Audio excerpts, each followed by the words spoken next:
没有房贷的人真的是太可怕了。最近网上就流传一句调侃房地产的一个话，就是说没有房贷的下属真的是太可怕了。我骂他呢，他居然敢顶嘴。虽然知道呢无房无贷的人是不好惹的啊，但这两天呢就在网上看到一个真实的案例，还是呢被他们的杀伤力给震撼到了啊。就是有位95后的女生在深圳那边是买了套房嘛，把这份喜悦是分享到了网上。结果评论区呢几乎全部都是冷嘲热讽啊，有的网友就说呢，你这个房奴真的是给我们95后丢脸，然后还有的网友就说欠了一屁股债，你有什么好得意好炫耀的，然后背负房贷你算啥争气，95后呢不需要你这种争气，然后更有甚，有的网友就说了，等你的房子呢将来法拍了，希望呢你也能够笑得出来啊。这位就是女生，这位业主呀，看完评论之后也是非常的纳闷，于是呢就发出了一个灵魂的拷问，95后买房到底怎么了？现在的风气为什么会变成这个样子呢？我呢是大概看了一下这位女生的一个情况啊，她的搞钱意识还是比较强的。毕业5年后呢，就在深圳那边买了房，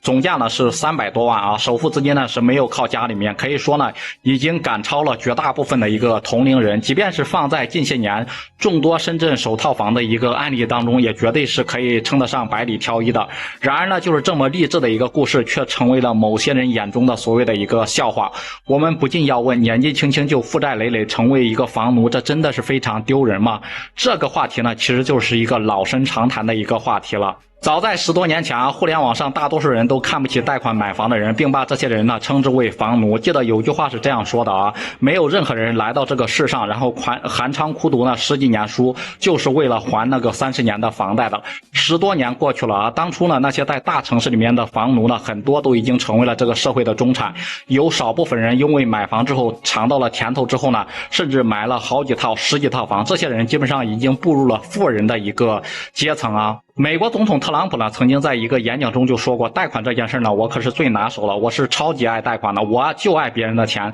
贷款呢是让我赚了好多好多的钱。当时呢，这个演讲的现场也是一片爆笑啊，但是确实说出了一个核心的本质，几乎呢没有人能够通过不贷款而成为一个有钱人。拥有优质的负债本身就是一种实力，本身就是一种能力的一个体现。我举个例子啊，20年前你在深圳月供2000块钱觉得压力山大，现在呢你就是啥感觉都没有了。背后的真相就是这些年的一个通货膨胀，包括工资的一个涨幅，会缓解大部分人的一个房贷压力。所以说呢，贷款在大城市里面买房，可能是普通人呢这辈子能够够得着的最大的一笔投资。这也是一个非常明智而且长远的一个投资思维啊。短期来看呢，那些没有房贷的人确实呢活得自由自在，看起来很爽很酷。但是呢，很爽很酷的事情一般都是比较具有迷惑性的啊。我们很多人就是那种年轻人嘛，既想富贵又不愿意奋斗，既想财富自由又不愿意努力。现实中哪有那么多童话故事，哪有那么多一夜暴富呢？即使有，那也是别人父辈积累下来的一个